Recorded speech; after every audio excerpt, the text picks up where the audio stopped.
¿Cuál es el logro de aprendizaje de la sesión de hoy día? Que al finalizar la sesión, ustedes lograrán reconocer las diferentes esferas psíquicas y las alteraciones psicopatológicas de los trastornos de la personalidad. Al finalizar la sesión, también cada uno de ustedes logrará entender las diferencias psicopatológicas propias de los diferentes trastornos de la personalidad. Esto es lo que se va a tratar, ¿no? Explicaré acerca del concepto de lo que es la personalidad y los trastornos, la clasificación que hay, los tipos, el abordaje psicoterapéutico, el tratamiento y al final las conclusiones. Eh, bueno, ha quedado grabado, este es un enlace para que ustedes puedan revisar y escuchar, ¿no? Acerca del trastorno de la personalidad antisocial. Lo he intentado abrir acá, pero lamentablemente el sistema no me lo está permitiendo. Ya ustedes lo van a poder revisar con calma, ¿no? Luego de la clase. Inicio presentando este caso. Una mujer que llega a la emergencia, una mujer de 20 años de edad, conviviente, ¿no? Sin hijos, y que llega a la emergencia por tener la sensación de vacío y abandono desde hace aproximadamente 5 días. Es tanto esta sensación de vacío y abandono que ha empezado a hacerse cortes en ambos antebrazos, ¿no? Con la finalidad de no sentir esta sensación de desagrado, ¿no? Prefiriendo más bien sentir el dolor de los cortes, ¿no? Y no sentir ese vacío que está presentando. Ha notado ya desde hace buen tiempo fluctuaciones en su estado de ánimo. Es más, ella lo considera como que es parte de ello, ¿no? Que así funciona habitualmente. De un momento a otro, de que puede estar contenta, ¿no? Por alguna situación, comienza pues a sentirse triste o incluso llegar a la irritabilidad. Tanta es esta irritabilidad que la dirige hacia su pareja, ya sea insultándolo, incluso agrediéndolo físicamente. Ya desde hace mucho tiempo, años, ella habla de que tiene como la necesidad de tener experiencias de nuevas sensaciones, como que no está satisfecha, ¿no? Con lo habitual, como siempre está buscando algo nuevo, tanto así que esto la ha llevado, ¿no? A consumir incluso drogas. En cuanto a las relaciones sexuales, si bien está conviviendo, ¿no? Con una persona, sin embargo, si tiene la oportunidad, puede tener relaciones sexuales de manera esporádica, ¿no? Sin ningún compromiso. Y más adelante veremos de qué se trata esto. ¿Qué cosa es la personalidad? La personalidad se define como un patrón complejo de características psicológicas que se encuentran profundamente enraizadas en la persona y que se expresan de forma automática en prácticamente todas las áreas de su actividad psicológica. Eso quiere decir que es la manera de ser de las personas, ¿no? Es la manera de comportarse, de vivenciar las experiencias y pensar, ¿no? Que es algo permanente a lo largo del, ¿no? Vuelvo a repetir, es la forma de ser de las personas. Eso es la personalidad. Toda persona posee unos patrones de comportamientos característicos que en gran medida vienen impuestos por la biología. Esto es lo que llamamos el temperamento, ¿no? Esas influencias biológicas que se traducen pues en la forma de cómo nos comportamos. Pero también hay otra parte de la personalidad que está o que se desarrolla, ¿no? En base de lo que podemos aprender, de lo que observamos, ya sea de nuestros padres o personas que pueden tener cierta influencia, ¿no? En nosotros. Y eso es lo que vamos a denominar pues la socialización, ¿no? Además de eso, la educación que podamos recibir también, ¿no?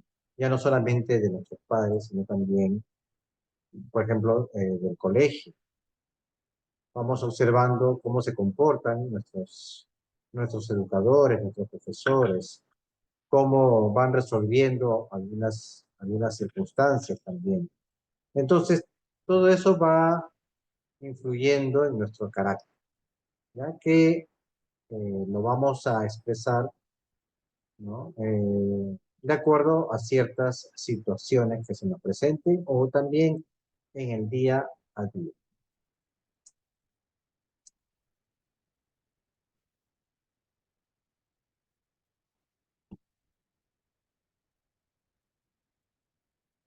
Ahora, ¿qué es lo que sucede con esta forma de ser? Cuando esta forma de ser se convierte ya en un trastorno. Los trastornos de la personalidad, entonces, son enfermedades caracterizadas por la presencia de patrones no adaptados, de pensamientos, sentimientos, percepciones y conductas, de comienzo muy temprano en la vida y que se mantiene a lo largo del tiempo y a través de diferentes situaciones. Si bien el trastorno de la personalidad se va gestando desde edades muy tempranas, lo cierto también es que es a partir de los 18 años que vamos a poder dar ya el diagnóstico de trastorno de la personalidad.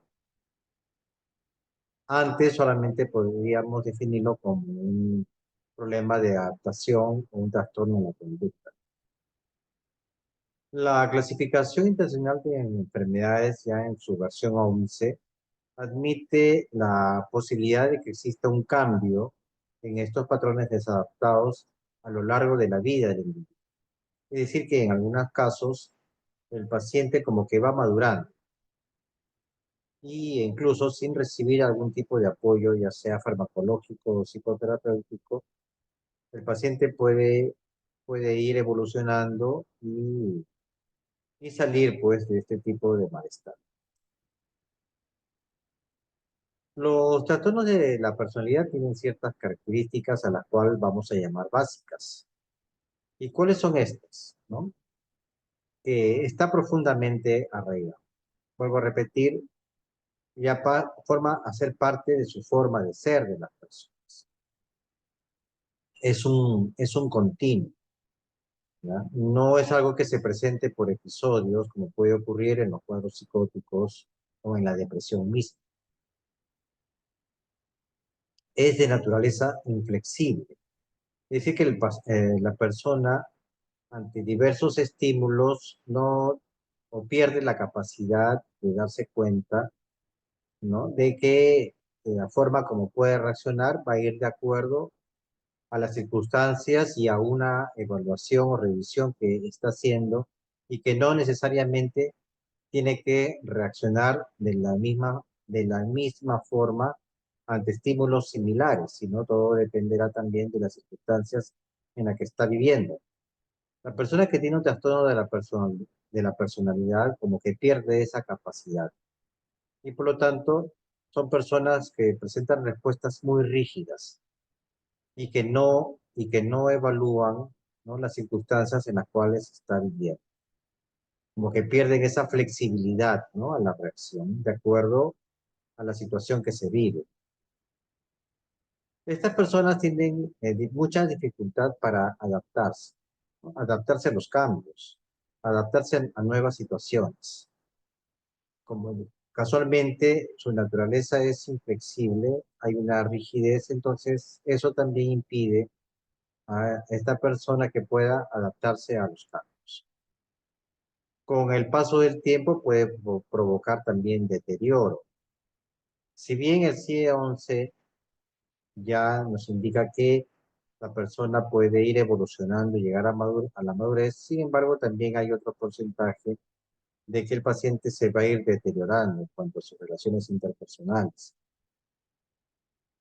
Es estable a lo largo del tiempo, así como puede producir deterioro, también, ¿no? Puede producir de que el trastorno se mantenga, ¿no? Por muchos años, porque no todos los trastornos de la personalidad van a llegar a ese grado de madurez que pueden presentar otras personas con otros trastornos de la personalidad.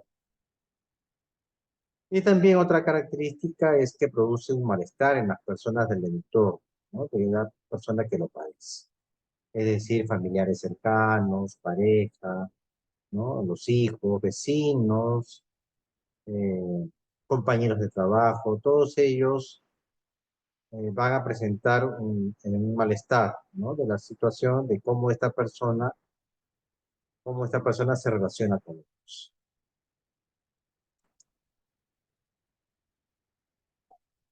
Entonces, el origen de estos trastornos proviene de complejas interacciones, tanto genéticas como ambientales y neurobiológicas, ¿ya? Y el cuadro clínico de un trastorno de personalidad no corresponde ni puede ser explicado por otro trastorno mental conocido y tampoco ser atribuido a efectos fisiológicos de sustancias, a otra entidad médica, como traumatismo encefalocraniano, infecciones del sistema nervioso central o cualquier otra condición. Entonces, para determinar que esta persona, por cuadro clínico, se trata de un trastorno de la personalidad, dentro de la historia clínica que hagamos, tiene que haber un descarte, ¿no? O confirmar de que no haya otros problemas, ya sean mentales o físicos, y que puedan explicar mejor la conducta que está presentando el paciente.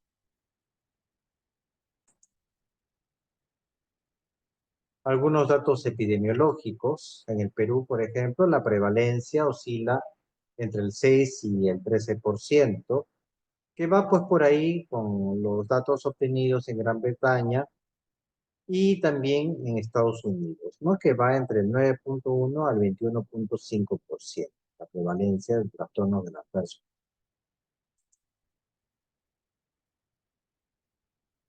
Y ya ingresando, ¿no? A los tipos de trastornos de personalidad que hay en, en las diversas clasificaciones, sobre todo en la clasificación norteamericana, ¿no?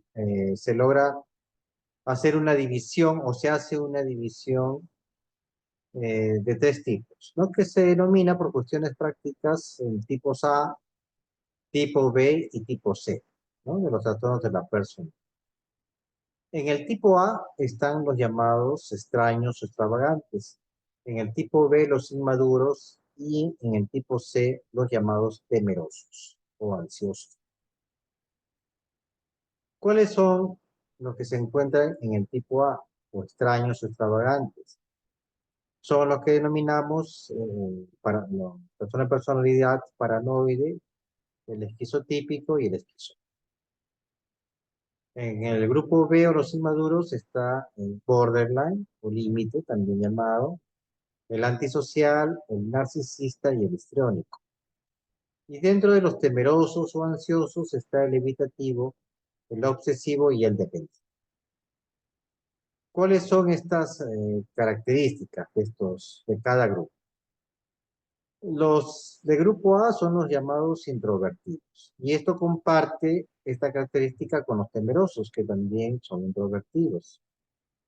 En cambio, los inmaduros, los del grupo B, se caracterizan por ser extrovertidos.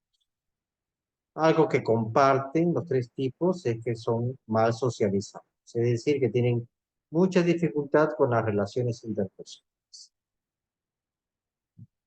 En los extraños o extravagantes, digamos que tienen una característica de manejarse de manera independiente, ¿ya? Pero eso no quiere decir que lleguen a ser unas personas maduras, sino que se refiere a la marginalidad en cuanto a las relaciones interpersonales, es decir, que son pacientes que más bien prefieren hacer cosas solos y tienen mucha dificultad para compartir o hacer grupo. En cambio, los inmaduros y los temerosos más bien van hacia el otro extremo, que más bien su tendencia es hacer relaciones dependientes. Otra característica que comparten los tres grupos es que son desajustados emocionalmente, pero este desajuste también tiene unas características propias de cada grupo. ¿Ya? En el grupo A, más bien, ese desajuste está relacionado a que se muestran muy fríos o inexpresivos. En los temerosos, más bien, la característica es que este desajuste está influenciado sobre todo por el miedo, ¿no? El temor a que algo terrible le va a pasar. Y en el grupo B no hay una característica común, ¿no? Entre los diversos tipos que hay en este grupo, en el grupo B, ¿no? Algunos se pueden mostrar fríos, como el antisocial, ¿ya? Otros más bien demasiado expresivos, como en el narcisista o incluso en el borderline, ¿no? Y también en el estrés. Entonces aquí este desajuste emocional es mucho más variado. ¿Cuál es la evolución en cada uno de estos tres tipos? ¿Ya? La evolución es que en el grupo A puede haber una vulnerabilidad para los tratamientos psiquiátricos. Es decir, que algunos de ellos pueden verse beneficiados de cierta manera con algún tipo de tratamiento farmacológico. Otra característica en el curso del grupo A es que no se van a modificar con el tiempo. Entonces, este patrón de conducta va a ser inmodificable. El tratamiento a que me estoy refiriendo acá más bien se refiere, ¿no? Al tratamiento de alguna comorbilidad que puedan estar presentando los pacientes. En los inmaduros, su curso es que van a presentar conductas caracterizadas por impulsividad, es decir, que no evalúan, ¿ya? No evalúan sus actos, ¿no? Previo a hacer.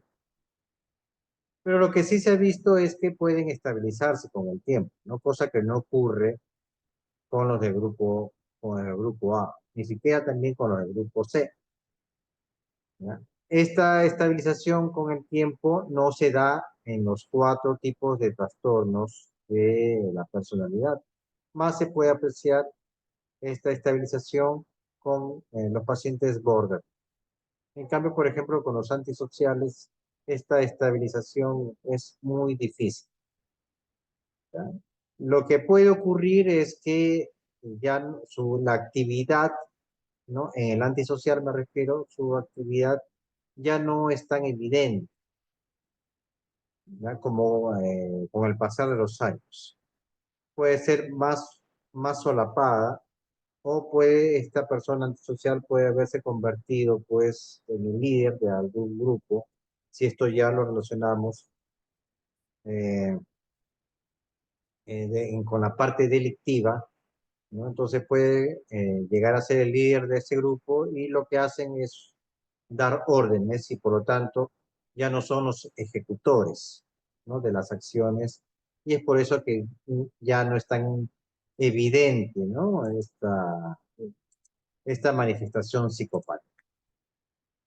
Los temerosos o ansiosos, ¿no? Que también son llamadas personalidades neuróticas, por lo regular suelen cronificarse si es que no reciben algún tipo de tratamiento, sobre todo psicoterapéutico. Viendo ya cada uno de ellos, ¿no? Con más detenimiento, decimos que en el grupo A existe una asociación genética o familiar con los trastornos psicóticos, ¿no? Por ejemplo, ¿no? Los pacientes con personalidad paranoide son pacientes que pueden ser la base pues, de un trastorno delirante, ya como aquí lo pueden apreciar en la diapositiva. Igual, como vamos a ver en la siguiente diapositiva, ¿ah? Los esquizoides pueden ser la base de un trastorno esquizofrénico. Entonces, esta se ha podido, a través de diversos estudios, lograr esta asociación, ¿no?, genética o familiar con algunos trastornos psicóticos. Eh, Incluso, si a usted le llegase, ¿no?, un paciente con trastorno paranoide, al momento de evaluar los antecedentes, pueden encontrar también familiares directos con trastornos psicóticos. En estos pacientes son frecuentes las alteraciones cognitivas, cognitivas perceptuales, es decir, las fallas a nivel del pensamiento y de la percepción. Bien, la personalidad paranoide, ¿no? Es más frecuente en varones, son personas que se caracterizan por ser desconfiados, suspicaces, ya son rígidos, pueden tomar decisiones radicales sin medir las consecuencias, o también pueden ser muy hipersensibles en el sentido de que ante un menor error más bien pueden reforzar su desconfianza. Con frecuencia precede, ¿no?, al desarrollo de un trastorno delirante. Ya les manifesté hace un segundo. Raramente estas personas buscan tratamiento por sí mismos, ¿no? Son personas que al final se consideran que se encuentran bien, ¿no?, y que por un sistema de aprendizaje más bien eh, es mejor no confiar en otras personas. Este trastorno se da con mayor incidencia en grupos minoritarios, ¿no? Es decir, que puede ocurrir pues en personas, en los inmigrantes, ¿no?, que vienen, por ejemplo, de otros países, ¿no? Y sobre todo si han ingresado de manera ilegal, entonces pueden empezar a desarrollar una personalidad paranoide. Son personas que también pueden pertenecer a sectas, y una condición médica que puede permitir el desarrollo de un trastorno paranoide de la personalidad son personas con deficiencia auditiva, personas que sufren de sordera. Afectivamente, estas personas se pueden mostrar muy frías, egocéntricas y rígidas.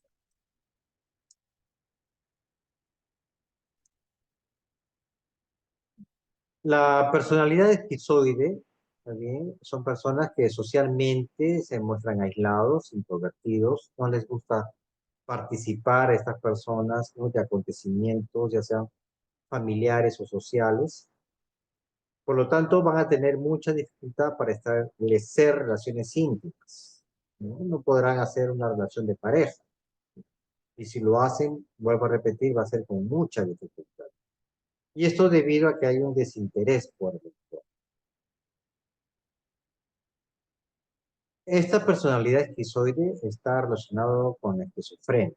Entonces, al momento de hacer la historia clínica, pueden detectar, ¿no?, que es una persona que tiene familiares directos con esquizofrenia, o incluso, ¿no?, alguien que tenga una personalidad esquizoide a la larga puede desarrollar también un cuadro de esquizofrenia. Disfrutan muy poco del placer y sienten poco el dolor, presentando frialdad emocional, respuesta pobre a los elogios, poco interés en las relaciones sexuales, y la tendencia es a realizar trabajos en solitario. La personalidad esquizotípica, aquí hay alteraciones del pensamiento, utiliza más un pensamiento mágico, que están pues muy relacionadas pues a situaciones extrañas. Son personas que hablan mucho pues por ejemplo, de brujería, ¿no?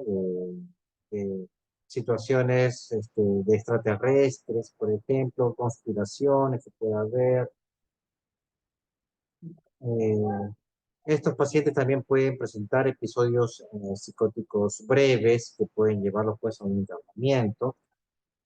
Hay una tendencia a la marginación, ¿no?, a vagabundear, no alcanzan un desarrollo adecuado, ya sea social o laboral.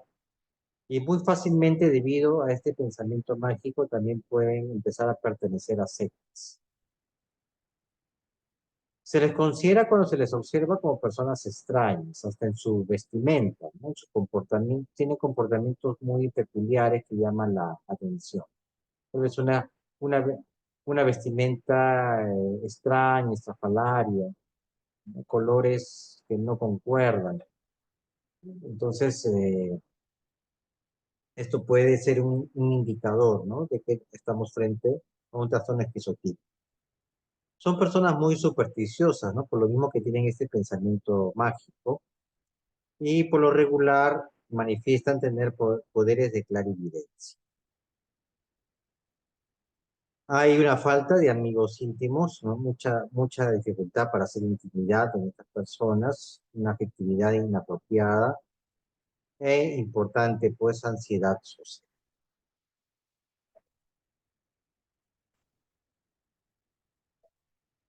El grupo B o los trastornos del grupo B se caracteriza porque presentan una relación con los trastornos afectivos, los somatomorfos y el abuso de sustancias. Hay una alteración del control de impulsos y de la regulación de la. Entonces tenemos en este grupo B el trastorno disocial de la personalidad o también llamada antisocial, psicópata, sociópata. Este tipo de trastorno se da con mayor frecuencia en varones. Aparecen también en una edad temprana, ya desde la infancia se pueden ir observando algunas condiciones, ¿no? La facilidad que tiene el chico o la chica de mentir, ¿no? De robar, de hacer vandalismos, estar metido pues en peleas, ¿ya? Fugas del hogar o fugas del colegio. La llamada pues hacerse, hacerse la vaca o no darse la vaca. Es decir, que salen de casa para ir al colegio y no llegan al colegio, ¿no? Se la pasan pues ahí paseándose pues por la calle, ¿no? Entonces, eso ya me va a ir dando ciertos signos de que posiblemente en un futuro sea una persona con un trastorno disocial de la persona. ¿Ya? Crueldad física, sobre todo pues hacia las mascotas, hacia los animales. Este tipo de personalidad eh, está acompañado pues de un riesgo en el abuso y dependencia de sustancias. ¿Ya? Son personas que carecen de sentimientos de culpa y de respeto. Hay fracaso en la actividad laboral, ¿ya? Hay fracaso en las obligaciones o cumplir con las obligaciones económicas y familiares, ¿no? Como que no les interesa si tienen hijos que tengan vestimenta, que se eduquen, ¿no? Puede haber violencia doméstica hacia la pareja o hacia los hijos y sin mostrar una pizca, pues, de arrepentimiento. La persona que padece de este trastorno social muchas veces llegan pues a una conducta delictiva, ¿no? Eso no quiere decir que todos los disociales lleguen a ser delincuentes, ni tampoco que todos los delincuentes tengan personalidad disocial, ¿no? Hay una expresión de frialdad cuando cometen algún acto que perjudica a otras personas. Hay falta de miedo, por lo tanto no pueden ser también muy impulsivos, no se protegen de posibles accidentes, ¿no? Como consecuencia del acto que están haciendo. Eh, hay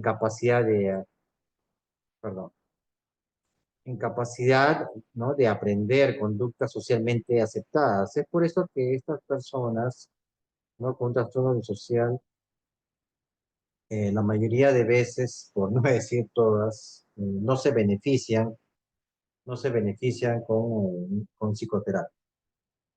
¿Ya? Primero que no van a aceptar que tienen un problema, entonces no acudirán a psicoterapia. Y si lo hacen, solamente es si es que ha intervenido una autoridad, por ejemplo, un juez. Como hay una falta de empatía, estas personas pues no les importa seducir, ¿ya? Así tengan pareja e incluso pues pueden llegar a ser promiscuos.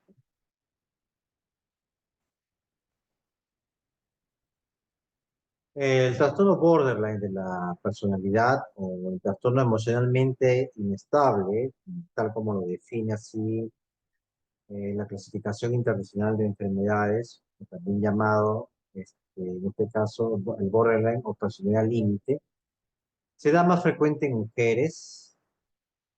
Hay una inestabilidad en todos los aspectos de la forma de ser de la persona. Es decir, que muy fácilmente pueden pasar pues del llanto a la risa o de la risa al llanto, del afecto al rechazo, al odio, y todo porque a esta persona pues fue rechazada o la opinión que ha recibido no esté de acuerdo con sus propias creencias. En este tipo de personalidad sí se ha podido observar que puede haber una mejoría con los años, como que la persona va madurando, ¿no? Y todo este eje de situaciones inadecuadas se da pues más en los primeros años de la adultez, ¿no? 18, 19, 20 años, es donde se podría observar más, ¿no? El trastorno.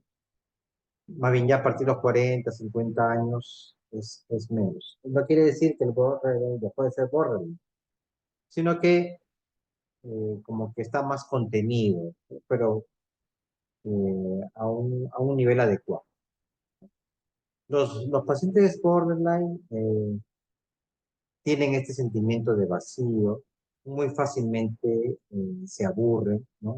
De las situaciones y son muy impulsivos que los pueden llevar pues a las autolesiones, ¿no? A través del cutting. El cutting es esa manifestación que el paciente se hace cortes, ¿no? Usualmente los cortes son en el antebrazo, sobre todo en el antebrazo menos dominante, o el que no es dominante, pero también puede realizarlo en ambos antebrazos. Puede haber intento suicida también. Eh, por lo regular que es un parasuicidio, es decir, que no tienen la intención de matarse. Sí. Sin embargo, el problema es que se les puede pasar la mano y terminar matándose. Estos pacientes también pueden tener episodios psicóticos breves, es decir, eh, la presencia de alucinaciones o depresiones. También estos pacientes con facilidad puede tener, puede haber una intolerancia, ¿no? Cuando termina una relación, ¿no? Una relación amorosa, ¿ya? Una relación de pareja, por ejemplo, ¿ya?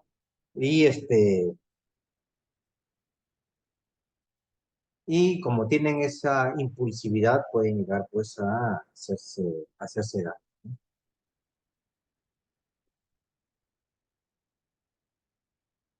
Pueden tener conductas también relacionadas a la manipulación para poder conseguir lo que quieren, ¿ya? Y asimismo, esto puede complicarse, ¿ya? Con el uso o abuso de sustancias, ya sean legales o ilegales. Si esto ocurriese, ya entonces se estaría complicando, pues, ¿no? Con otro trastorno.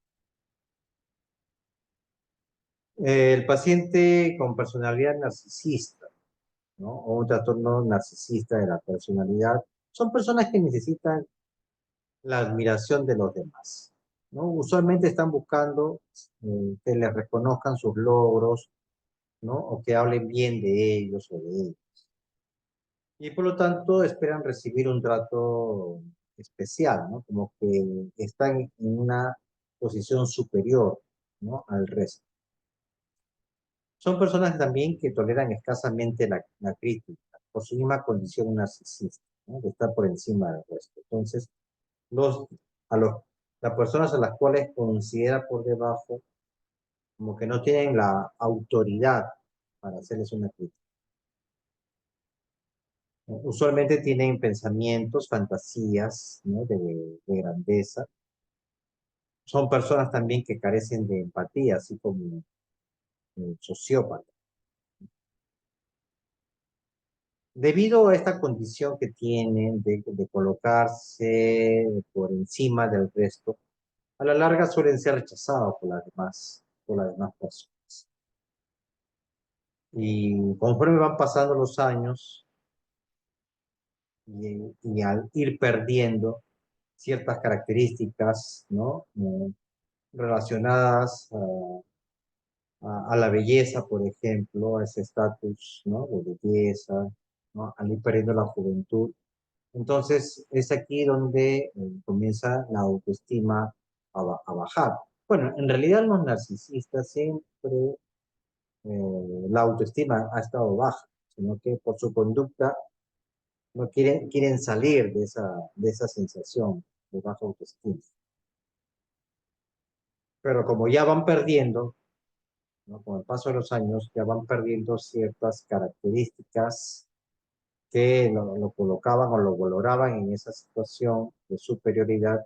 Entonces, son más propensos pues a empezar a presentar cuadros de depresión. Es ahí donde recién llegan al especialista, ¿no? Al profesional. Mientras tanto, antes de ello, un paciente con ese tipo de personalidad no van a acudir a un especialista, porque no lo van a ver un problema. Entonces, aquí ya ustedes van viendo que aparece el mismo dibujo que puse al inicio, ¿no? Cuando empezamos la clase, ¿no? Indicando que esta persona de 20 años que se producía cortes, ¿no? Que tenía esa sensación de vacío, que era impulsiva, se trata pues de una personalidad corta.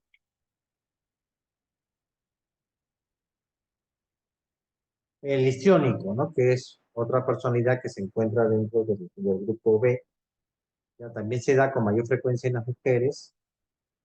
Estas personas tienen un comportamiento de intensa emocionalidad y búsqueda exagerada de atención.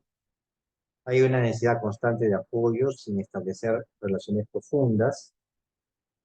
Tienen escasa tolerancia a la frustración, ¿ya? Con explosiones de ira injustificada.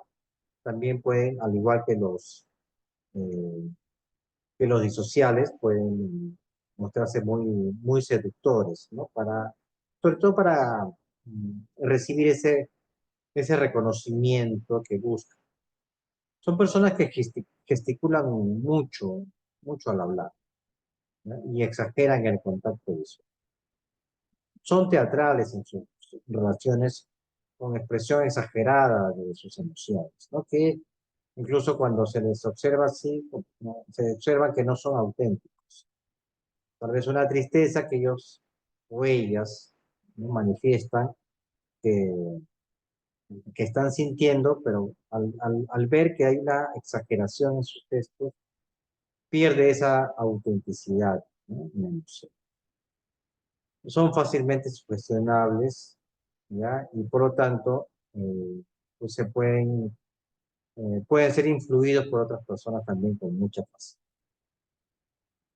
La persona con este tipo de trastorno tiene una preocupación excesiva por el aspecto físico, ¿no? Y también puede presentar conductas de manipulación,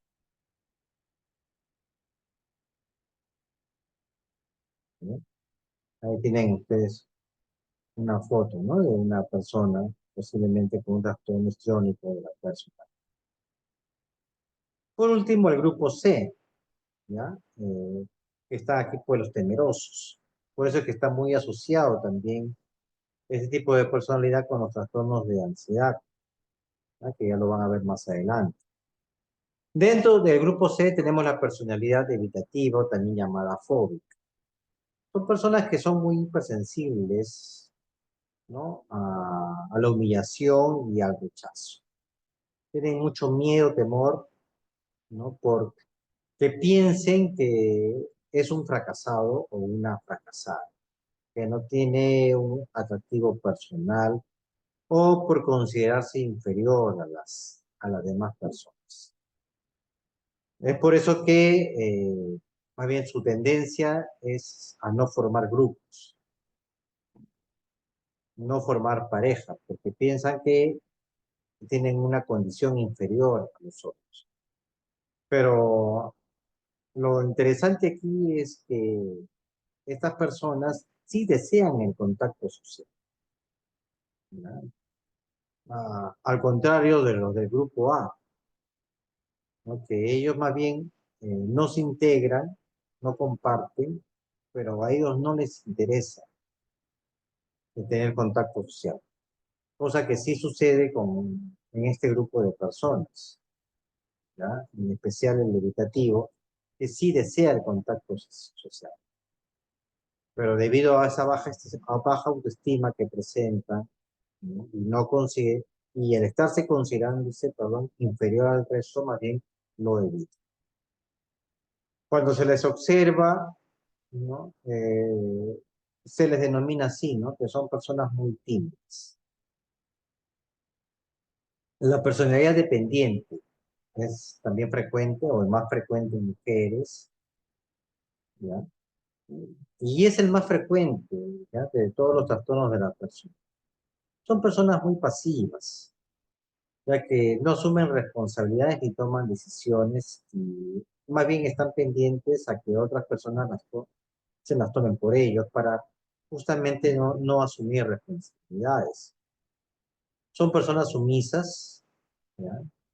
Eh, mucha dificultad para decir no, para negarse. Son personas que creen incapaces de poderse valer por sí mismas, ¿ya? Y esto a consecuencia de la baja autoestima. Por lo tanto, van a establecer relaciones patológicas, ¿ya? Y esto a consecuencia del miedo que tienen a ser abandonados. Entonces, para que no sean abandonados, comienzan a aceptar cosas que no les convienen, porque piensan porque no, que necesariamente necesitan de la otra persona. Se ve mucho, pues, en las relaciones de pareja, ¿ya? Y por lo tanto, pues, son personas que incluso toleran el abuso del cónyuge.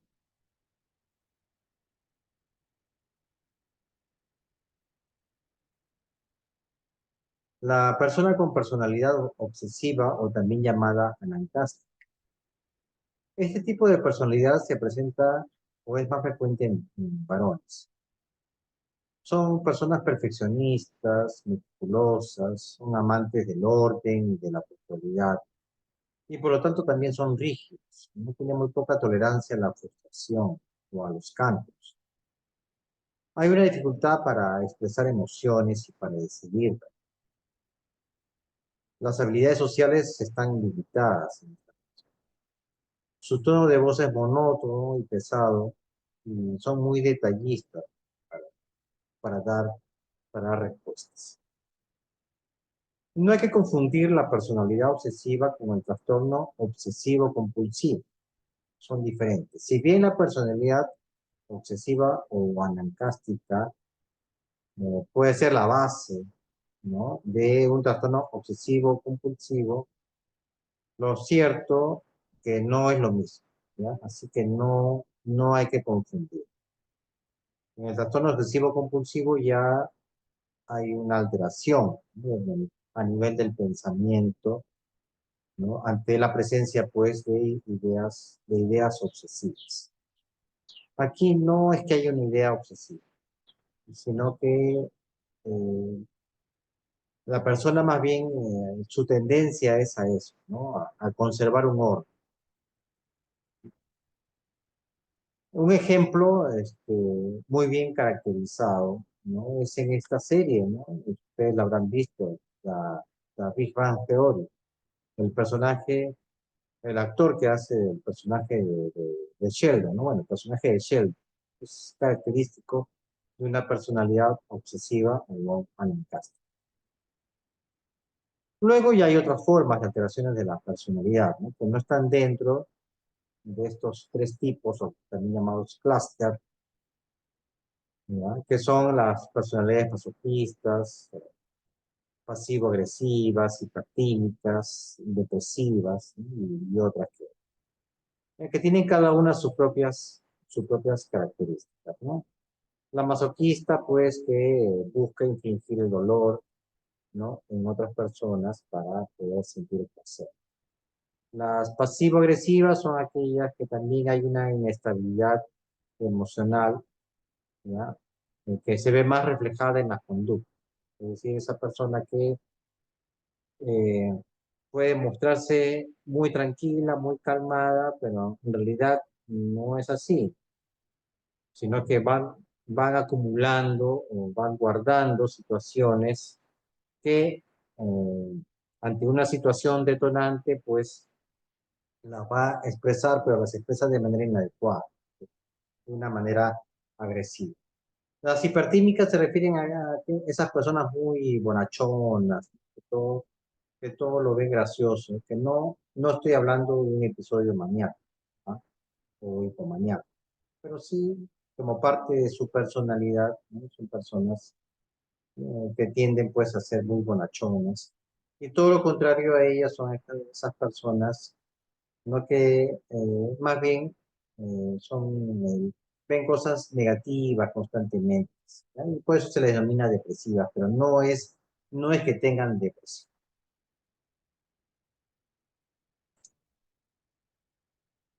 Es una toma, ¿no? Del obsesivo, ¿no? De la personalidad obsesiva, ¿no? Que todo tiene que estar en un orden.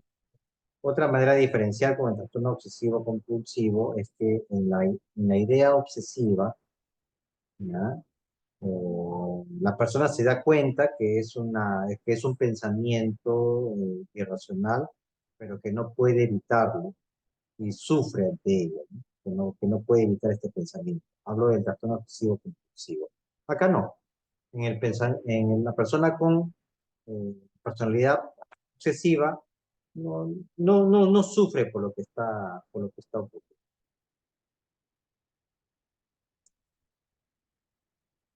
Tratamiento.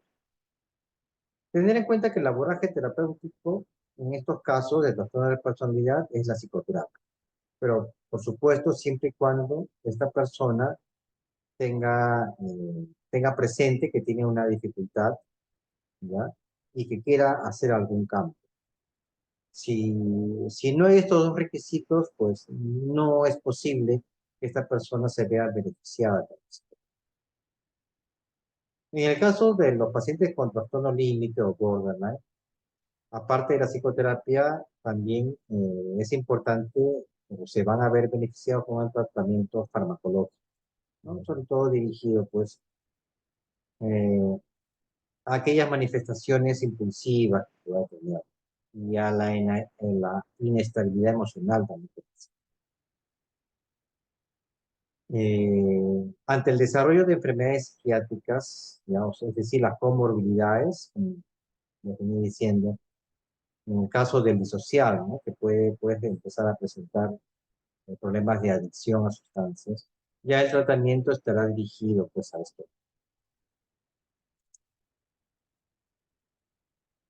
Aquí algunas pautas para el abordaje psicoterapéutico en los trastornos de la personalidad, ¿ya? Es una pauta que nos da este autor por Web.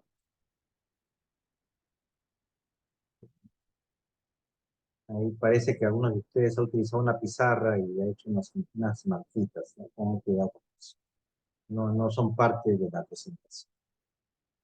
Entonces, Forward nos habla, pues, de que para el abordaje, ¿no? De los trastornos de la personalidad, y de acuerdo a ello, como que podemos tener una puerta de entrada, ¿no? O sea, de cómo acceder al paciente para que se establezca un buen rapport y teniendo en cuenta que nos vamos a dirigir a un objetivo para que el paciente pueda realizar el cambio. Entonces, así brevemente, en el trastorno de la personalidad paranoide, la puerta de entrada es a través del pensamiento. O sea, qué opiniones tiene el paciente, cuáles son sus creencias. Y para eso, pues, tenemos que preguntar, ¿no? Informarnos y mostrarnos imparciales de lo que de las creencias que tenga el paciente. Evitar la crítica. Pero al evitar la crítica no quiere decir que le estamos dando la razón. Y esto con la finalidad de llegar a una puerta objetiva, que es que el paciente contacte una emoción, ¿no? ¿Qué es lo que está sintiendo? Y es posible pues, que este paciente esté sintiendo ese miedo, miedo a ser juzgado. Entonces, una vez que exprese la emoción que es nuestro objetivo, pues también permitir que tenga la libertad de hacerlo, ¿no? Y que no va a ser juzgado por eso. El paciente con trastorno de la personalidad esquizoide, la puerta de entrada en este caso no es el pensamiento, sino la conducta. Entonces aquí hay que confrontar por qué es que se aísla. Pero, perdón, más que el por qué es qué está haciendo y cómo lo está haciendo.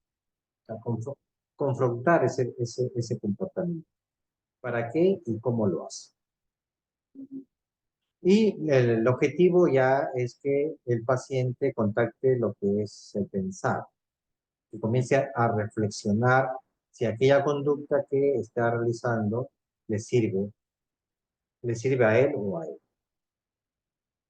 Lo mismo va a ser con el paciente esquizotípico, ¿no? La puerta de entrada va a ser la conducta, al confrontar qué está haciendo y cómo lo está haciendo, para que después logre reflexionar, hago un análisis de lo que está haciendo.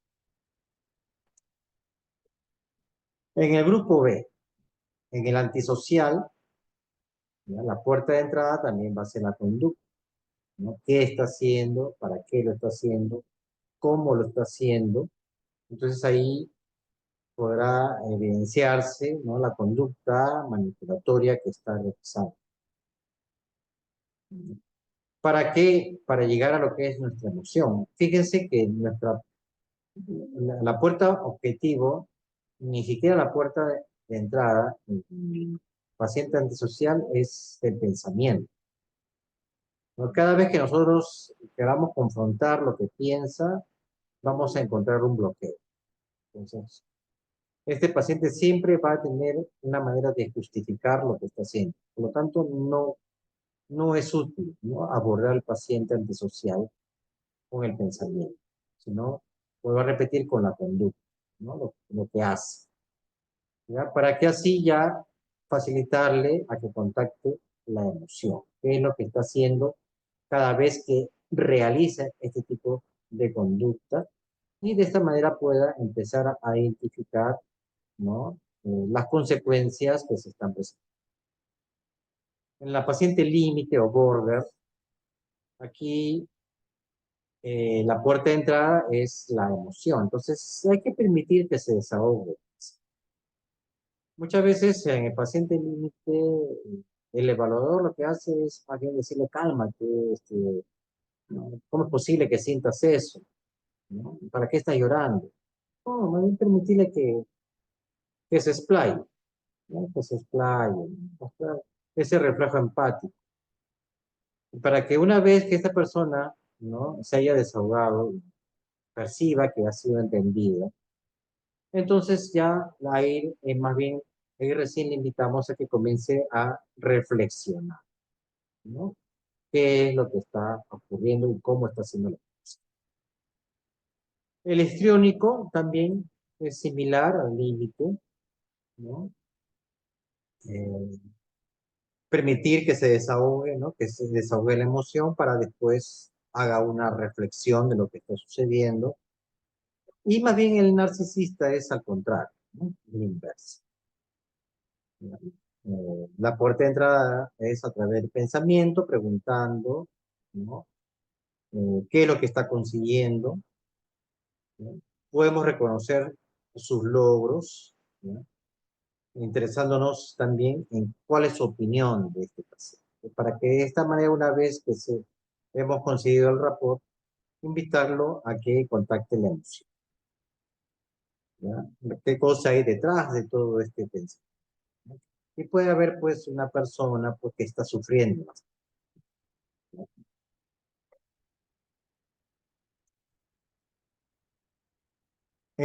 Los pacientes de grupo C, por evitación, ¿no? Trastorno por evitación también. La puerta de entrada es la emoción, que nos digan todo lo que sienten y para que después invitarlos a que reflexionen. Lo mismo es el paciente, ¿no? Dependiente, entrar con emoción, ¿ya? Que se explaye y luego que comience a reflexionar, ¿ya? Y el obsesivo compulsivo sería la inversa, ¿no? Primero nos informamos, hacemos preguntas de qué es lo que piensa, cómo lo piensa, para que después empiece a contactar, ¿no? Las emociones, ¿no? Que tome conciencia de las emociones. Entonces, Paul Ware, a través, ¿no? de este esquema, ¿ya? Nos sugiere cómo es o cuál es la manera más conveniente para que nosotros podamos empezar a abordar este caso. Ahora, tengan en cuenta que aquí lo que se está hablando son trastornos de la personalidad, que muchos trastornos de la personalidad no es que vayan a ir directamente al médico especialista, en este caso al psiquiatra, sino que como trastorno de la personalidad son pacientes que ustedes también lo van a ver en otras especialidades, empezando desde la conducta general, o perdón, desde la consulta general, ¿ya? Pacientes que llegan por X dolencia, tal vez por una hipertensión, una diabetes, y sin embargo tienen, ¿no? Un trastorno de la personalidad que si ustedes no saben cómo irlos abordando, ¿ya? Si ustedes no lo han identificado, más bien esto como consecuencia es que tengan problemas con estos pacientes, que son a los que van a catalogar o etiquetar como pacientes difíciles. No, no, ese es un paciente difícil, ¿no? Es un paciente con diabetes, pero que no entiende, ¿no? Por lo tanto, ya prefiero no ver. Lo que está ocurriendo es que no se está tomando en cuenta, ¿no? Estas situaciones de cómo podemos acceder a ese mal llamado paciente difícil y que puede ser, pues, la manifestación de un trastorno de personalidad que no es por el motivo, ¿no? que está acudiendo a la consulta, está acudiendo por otros motivos, pero sin embargo, ¿no? Ustedes teniendo conocimiento de esto, más bien les puede ser mucho más fácil poder abordar a estos pacientes. Al final van a terminar pues agradeciendo. Y si el rapport se ha establecido adecuadamente, hay una buena empatía con el paciente, más adelante, ¿no? Poderle hacer la indicación o la sugerencia de que se podría beneficiar ya con un apoyo psicoterapéutico. Y aquí ya en estos cuadros eh, les voy a mencionar los posibles usos de fármacos, ¿no? En estos trastornos de personalidad. El uso de fármacos no es para tratar en sí el trastorno de la personalidad. O sea, no es como en los casos de paciente con depresión, con trastorno depresivo, que voy a utilizar un antidepresivo para mejorar la depresión. Entonces aquí el uso de fármacos no es para mejorar el trastorno de la personalidad, sino para poder manejar ciertos síntomas que se puedan estar presentando con el trastorno de la personalidad que está presentando esta persona. Entonces, si es un trastorno de la personalidad paranoide y está presentando pues agitación, ansiedad, posiblemente un pensamiento delirante, ¿verdad? O alguna depresión reactiva, como ya como comorbilidad, entonces ante esas situaciones sí se pueden emplear pues benzodiazepinas, antipsicóticos, ¿no? Los neurolépticos, un antipsicótico atípico, ¿ya? O antidepresivos como inhibidores selectivos de la recaptación de serotonina.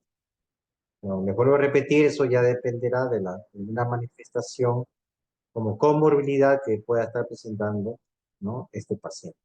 Igualmente, ¿no?, en el paciente esquizoide, ¿ya?, esas conductas de aislamiento, rechazo, se ha visto, hay algunos estudios que el emplear antidepresivos, neurolépticos y benzodiazepinas en baja dosis les puede beneficiar. El paciente con trastorno esquizotípico, las ideas de referencia se ha visto también, se pueden beneficiar con algún neuroléptico, y si está presentando más bien ansiedad y depresión reactiva, el uso de algún antidepresivo, como los inhibidores selectivos de la recaptación de serotonina. Y así sucesivamente, ¿no?, con los demás trastornos de la personalidad, dependiendo de los síntomas que está presentando. ¿Ya? Ante la ira, agresividad en el antisocial, se pueden emplear, pues, algunos anticomerciales como la carbamazepina y el valproato de sodio, o algún neuroléptico como el haloperidol. ¿Ya? Ansiedad y depresión, si lo presentan estos pacientes, los antidepresivos, el litio, también hay algunos estudios, ¿no?, que indican que pueden beneficiarse. Lo que sí recomiendan evitar las benzodiazepinas porque más bien pueden exacerbar ciertas características de la personalidad del paciente. Como son inhibitorias, las benzodiazepinas, ¿ya?, entonces tal vez ese control inhibitorio que tenía para no cometer algún tipo, ¿no?, de conducta inadecuada, más bien al darle benzodiazepina, como que le estamos permitiendo ya, ¿no?, que realice, pues, ese acto. Los pacientes borderline también, ante una expresión de ira o hostilidad, neurolépticos, anticomerciales, como valproato, carbamazepina, el litio también, ¿no?, se ha podido observar. Los pacientes borderline pueden presentar episodios o microepisodios psicóticos, ¿ya?, también por un tiempo darles los neurolépticos. Si están presentando síntomas de depresión, dar antidepresivos. Si están presentando ansiedad, también benzodiazepinas, pero igual, ¿no? Con mucho cuidado porque puede haber una desinhibición. Si tenían un recurso interno para evitar hacerse daño, suicidarse, si damos benzodiazepinas, entonces esta puede manifestarse pues esta desinhibición y terminar pues haciéndose daño. Ante las fluctuaciones anímicas se ha visto que neurolépticos a bajas dosis o anticomiciales, también llamados optimizantes, como la carbamazepina, el valproato y el litio, también pueden ser beneficiosos. Igual en el histriónico, ¿no? Como ven, el perfil viene haciendo lo mismo, ¿no? De acuerdo a la sintomatología que se puede ir presentando, se puede dar el fármaco. Entonces, en pocas palabras, ¿no?, la indicación va a ser más que todo fármaco, sintomática, ¿no? La indicación farmacológica va a ser sintomática. Igualito, ¿no? Los pacientes del grupo C, si presentan ansiedad, los pacientes con trastorno de personalidad por evitación, pueden dar antidepresivos, benzodiazepinas, incluso beta-bloqueantes, ¿ya?, como el atenolol, el propranolol, siempre y cuando pues no tengan alguna enfermedad como el asma bronquial. Los pacientes por dependencia, ¿ya?, trastorno de personalidad dependiente, presentan ansiedad, también antidepresivos, benzodiazepinas, y en la personalidad obsesiva compulsiva o anancástica, ¿no?, si tiene síntomas obsesivos compulsivos, benzodiazepinas y antidepresivos también se ha visto que se pueden beneficiar, ¿no? Sobre todo si ya está desarrollando síntomas obsesivos compulsivos, es probable que sea ya la manifestación de un trastorno obsesivo compulsivo. Entonces, no olvidar, ¿ya?, que en los trastornos de la personalidad, el eje del tratamiento es la psicoterapia, ¿no?, y en algunos casos, como el trastorno límite de la personalidad, el tratamiento farmacológico también es importante. Este es un pequeño algoritmo, ¿ya? De cómo podemos hacer el diagnóstico en este tipo de trastornos de la personalidad. Primero, ¿no? Es un patrón persistente, inflexible y generalizado, es decir, no es por episodios, como puede ocurrir en un cuadro de depresión, sino que es la forma de ser de la persona. Si esto es positivo, sí, entonces hay que determinar, ¿no? Si esto está causando un deterioro funcional, ¿no? Es decir, cómo se relaciona con las personas, y si hay un inicio desde la adolescencia o de la adultez temprana. Si vuelve a ser sí, entonces estamos frente a un trastorno de la personalidad. Habría que averiguar, ¿no? A qué grupo pertenece, al A, al B o al C. Ya teniendo un diagnóstico establecido, ¿no? Ver si existe alguna comorbilidad psiquiátrica, es decir, que sea problemas de consumo de drogas, si hay problemas de ansiedad o depresión, o un problema, una manifestación psicótica. Entonces, aquí ya da también el tratamiento hacia la comorbilidad. Si no, solamente psicoterapia, psicoterapia, o dar en algunos casos, ¿no? De acuerdo a la sintomatología sintomática, algún tipo eh, de psicofármacos. Si ya hay la comorbilidad, pues dar tratamiento a esa comorbilidad, igual, ya sea con psicofármacos o con psicoterapia. Muy bien, conclusiones. Los trastornos de la personalidad constituyen patrones duraderos, inflexibles y desadaptativos de experiencia interna y comportamiento. Su inicio suele darse en la adolescencia o adultez temprana. El diagnóstico requiere una evaluación clínica integral, ¿no? O sea, ver qué comorbilidades tiene. El abordaje terapéutico es principalmente psicoterapéutico, recordar, ¿ya? Excepto el trastorno límite de la personalidad, ya que también es importante el tratamiento farmacológico. El uso de psicofármacos en estos casos es sintomático y complementario. Hay que tener en cuenta que el tratamiento debe ser individualizado y multidisciplinar, ¿no? Es decir, no solamente, primero que cada caso es único, ¿ya? Y también que puede verse involucrado, ¿no? Otros profesionales como el psicólogo, enfermeras también, ¿no? Si están hospitalizados, u otros especialistas si hay alguna comorbilidad médica, ¿no? La alianza terapéutica y la motivación al cambio son factores clave para el éxito, ¿cierto? ¿No? Si más bien el médico que evalúa al paciente, ese es un médico que no tiene pues el mínimo concepto de esto, ¿ya? Que no está teniendo en cuenta en la consulta general, vuelvo a repetir, ¿no? Un paciente que viene pues por un problema de hipertensión y no toma en cuenta de que puede también estar presentando un trastorno de la personalidad y su manera pues de abordar al paciente no es nada profesional, entonces no va a haber un éxito pues,